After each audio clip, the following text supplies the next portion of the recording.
আসসালামু আলাইকুম ভাই এবং বন্ধুরা। আমি কে, আমি কেমন, প্রতিটা ধাপে ধাপে বলবো। তার আগে একটা কথা বলি, আমি মন ভরা কষ্ট নিয়ে আপনাদের কাছে শেয়ার করতে এসেছি। সেই ছোট্ট থেকে 17 বছর পর্যন্ত হতেই যে এত অবহেলিত পেতে পারে একটা ছেলে, নিজের সাথে এমন না হলে বুঝতামই না। চলুন কিছু শেয়ার করি, আপনাদের সাপোর্ট করতে হবে না, শুধু শুনে যাবেন পুরাটা।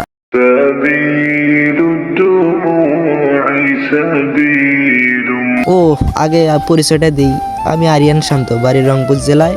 আমার যখন 3 বছর তখনই আমার নানু বাড়িতে আম্মু আব্বু আমায় রেখে যায় ঢাকায়। তারপর আম্মু আব্বু দূরে, তারা আশেপাশে থাকলো না, মামিদের বকাশকা খেয়ে। তবে আমার নানু আমার জন্য অনেক করছে বলার বাহিরে। অযত্নে অবহেলায় এভাবে বয়স হইল 3 থেকে 10।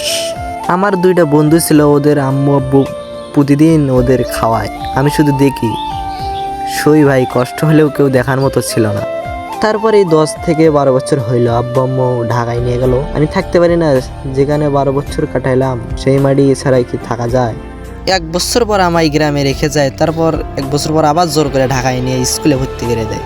পড়াশোনায় অনেক ভালোই ছিলাম, অনেক পুরস্কারও পাইছিলাম, কিন্তু কোনো আনন্দ ছিল না আমার মনে। শুধু নানি বাড়ির কথা মনে পড়তো সব সময়। আবার 1 বছর কেটে গেল, বয়স তখন আমার 14। সেই এফএফ গেমটার মায়ায় পড়ে গেলাম। তারপর আম্মুর ফোনে আর খেলা যায় না খেলতে খেলতে, তাই আম্মুকে বলি হঠাৎ আমার একটা ফোন লাগবে। আম্মু তো একবার রাতারাতি একবারে ফোনটা এনে দিল।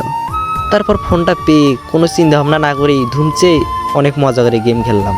কি আর করার, আমাকে ফোনই না শুধু আরও অনেক কিছু দিয়েও আমাকে ঢাকায় তাদের কাছে রাখতে পারেনি। আমি সেই রংপুরের গ্রামে আমার নানু বাড়িতে এসেই পড়ি ধুলোমাটিতে। তবে এখানেই শেষ নয়, আরও অনেক কিছুই আছে। এটা তো 1 ধাপ, আরও 3 ধাপ আছে। তো নেক্সট পার্টের জন্য অপেক্ষা করেন, আর সাপোর্ট করতে হবে না। শেষ পর্যন্ত দেখছেন, ধন্যবাদ। আসসালামু আলাইকুম। ভালো থাকবেন, সুস্থ থাকবেন, আল্লাহ হাফেজ।